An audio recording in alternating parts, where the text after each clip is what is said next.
दूसरी बात आ रही थी अंदर में, हम भोगों का चिंतन करना चाहते हैं। है चिंतन ही उसका ही है, तो भगवान का चिंतन कब शुरू होगा? भगवान का चिंतन शुरू करो, भोग अपने आप ही छूट जाएंगे। बैठे ही रॉन्ग ट्रेन में है, फिर रोड है। राइट ट्रेन में बैठो तो तुम्हारा रोना भी खत्म हो जाएगा। हमेशा ही बैठे ही रॉन्ग ट्रेन में है, चिंतन ही हमारा उल्टा, सवाल ही उल्टे। तो कब हमारे को अंदर में शांति आएगी? शांति आएगी नहीं। तो जितना हम चिंतन करेंगे आत्मा का, शरीर से detach, I am not this body, body से इतना अपने आप को डिटैच कर दें, तो देखना कि हमेशा चिंतन ही परमात्मा का चलेगा। सबके उद्धार के लिए अंदर में ख्याल चलने लगेगा। नहीं तो अपने देह में मरे गरे पड़े हैं, वही हमारे अंदर की रिपीटेशन, वही बात चलती रहती है सालों साल। वहां से जरा सा भी आगे बढ़ते नहीं है। बोला रॉकिंग चेयर पर बैठे हैं, रॉक कर रहे और अपने को ठपकी दे के बैठे हैं। हम देखो कितने बड़े सत्संगी है। सत्संगी है या अंदर में भोगी लगे पड़े हैं? देखें तो सही। तो अब भी कभी तो अपने आप को बैठ के थप्पड़ लगा दे, मारे। भाई ये कौन सा मेरे अंदर में चिंतन चल रहा है, क्या चल रहा है? ब्रह्म ज्ञान के क्लास में तो आए हैं, पर हमारा चिंतन कौन सा चल रहा है? कभी तो अपने साथ बैठ के वो जोश करें अपने ऊपर। हमारा बच्चा कोई रंग चलता है तो उसको वो जोश करते हैं, यहाँ तक कि थप्पड़ भी लगाते हैं। मन बच्चा हमेशा शैतानी करता रहता है, उसके ऊपर जैसे हमने बहुत ठपकी लगा दी है कि मन तुम बहुत सुधरो, मन तुम सुधरो, ऐसे ठंडे ठंडे उसको बोलते रहते हैं। कब वो सुधरेगा? फिर अपनी शरारत कर लेता है। कभी तो तीसरी आंख दिखाएं उसको, मन को तीसरी आंख दिखाओ, फिर देखो मन खड़ा रहता है, खड़ा रहेगा ही नहीं। और दूसरी बात चल रही थी निंदा की। निंदक नेरे रखिए, आंगन को ठीक छपाए। तो मेरे अंदर में आया, दादा भगवान की एक लाइन आती है, लेट देम से व्हाट दे से, let them say what they say what they say, let them say what they say। तो उसके लिए 2 मिनट खड़े होकर हम अपने से पूछें, दुनिया वाले अगर हमारी निंदा करते हैं तो क्यों कर रहे, क्यों कर रहे? ऐसा तो नहीं मेरा जो कदम है वो रॉन्ग तरफ जा रहा है।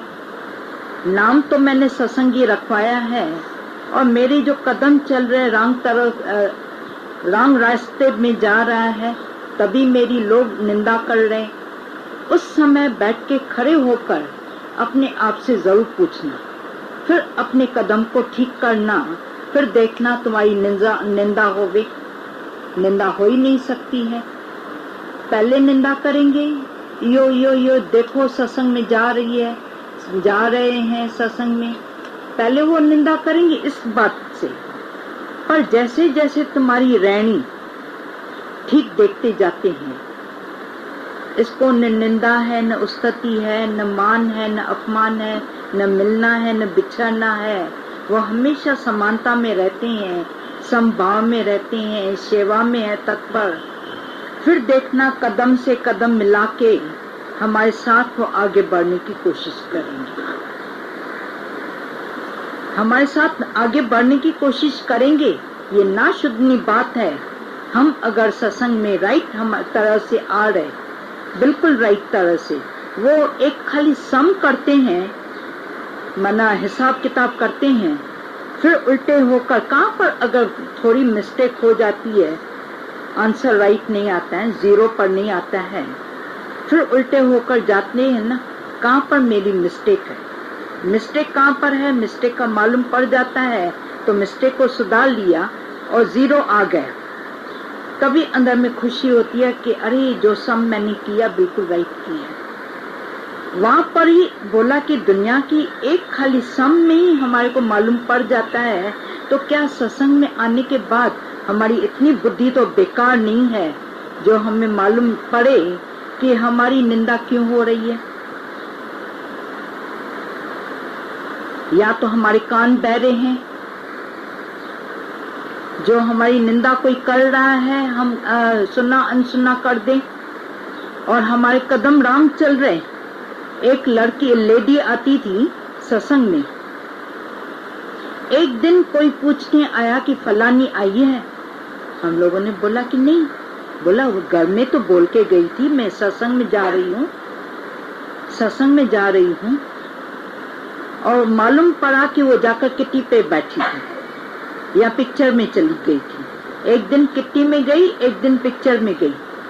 2 बार उनके घर वाले हम लोगों से पूछने के लिए आए थे, भाई वो फलानी किधर है, फलानी किधर है। भाई यहाँ पर तो नहीं है ये। बोला बोल के तो गई कि मैं सत्संग में जा रही हूँ। तो माता ने उसके ऊपर डंडा उठाया डंडा पूरा।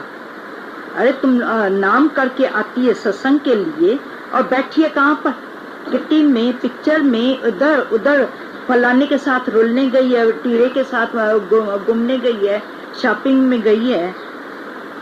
जा रहे हो दुनिया की तरफ और नाम करते हो सत्संग का। मना एक बड़े में बड़ा डब्बा सत्संग के नाम पर दे रहे हो। तभी बोला गया न, मता गुरुओं के ल जाई, मता लाओती ल जाई, मता पाण के ल जाई। होड़े होले हल जाए, समझी समझी हल जाए, गाल थी औखी मता चर्चो पाई। धीरे धीरे भले हमारा कदम उठे, slow and steady wins the race. भले हम स्लो हैं, कम से कम ये हमें खातरी है कि हम राइट तरह से राइट पाथ पर चल रहे। ऐसा नहीं कि चल रहे नाम कर रहे सत्संगी और जा रहे पता नहीं कहाँ जा रहे, किस से मिलने जा रहे हो और नाम करते हो सत्संग का। कितना बड़ा अंदर में अपने ऊपर जैसे एक बड़ा वो ले रहे हैं गुरु के नाम से। माना कौन सा दोजख मिलेगा, कौन सा नर्क मिलता है ऐसे व्यक्ति को जो नाम करे सत्संग का और पता नहीं कहाँ जा रहे, क्या क्या कर रहे हैं, कौन सी शैतानियां कर रहे हैं। तो बोला कितना अपने ऊपर ले रहे हैं। तो बोला भले हम स्लो चल रहे हैं पर हमारे कदम तो राइट है, कदम तो राइट होनी चाहिए। तो बोला भले धीरे धीरे चलो, मंजिल हमारे को मिल जाएगी। पर ऐसा नहीं कि हम सत्संग के नाम पर और कुछ कर लें। तो घर वाले, अड़ोस पड़ोस वाले सब आकर बोलेंगे कि ये तो सत्संग में जा रहे हैं, ये तो सत्संगी है, ये क्या कर रहे, आप लोगों ने उसको छुट्टी दे दी है ऐसे कर्म करने के लिए। आकर पकड़ा जाएगा गुरु को ही ना। बोला या तो हाँ करके जा या ना करके जा, या बोलो कि हम आपके हैं, या हम अब बोल दो कि हम आपके कुछ भी नहीं। पर दादा भगवान ने बोला कि मुझे करुणा का रोग है तुम लोगों के लिए। एक बार अगर तुम दरवाजे के अंदर आए, हमने तुम सबको अपना मान लिया कि तुम सब हमारे हो। अभी रॉन्ग चल रहे हो या राइट चल रहे हो, हमारे ऊपर सारा दोष है।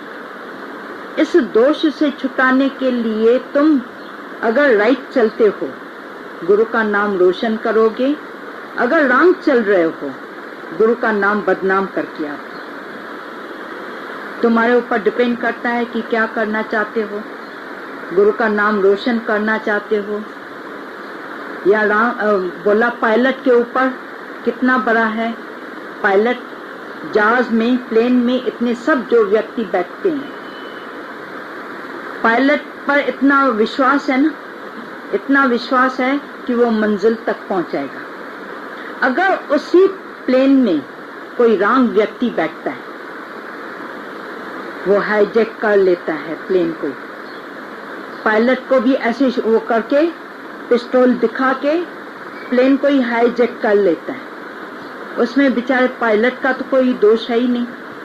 इसी तरह से सत्संग में इतने आते हैं, हम जाकर किसके घर पर तो नहीं जाकर वाच करेंगे, वाच तो नहीं करेंगे, पर यहाँ वहां से जब पता चल जाता है कि फलाना फलानी सत्संग में आए तो सही, पर उनके जो कदम है बिल्कुल रॉन्ग चल रहे,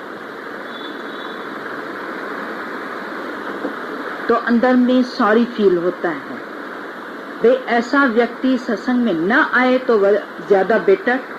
अगर सत्संग में आने के बावजूद भी उनके कर्म, उनकी हालत ठीक नहीं है, तो किसके ऊपर आएगा, किसके ऊपर आएगा? गुरु के ऊपर ही आता है। आप लोगों ने ऐसे व्यक्ति को अलाउ कैसे किया है सत्संग में आने के लिए? एक ने बिल्कुल ओपन बोल दिया, ऐसे व्यक्ति को आपने अलाउ कैसे किया है सत्संग में आने के लिए? पर बोला कि दरवाजा खुला पड़ा है। सत्संगी अगर सत्संग में न आते और भी जाकर कर्म खुदे कर्म करते थे, सत्संग में फिर भी वैराग के वचन सुनते सुनते सुनते शल्ल कभी न कभी अंदर में बोलाई कान खुले पड़े हैं। विवेक वाली बुद्धि अगर जागृत हो जाती है, कभी भी उसके अंदर में टर्निंग आ सकती है।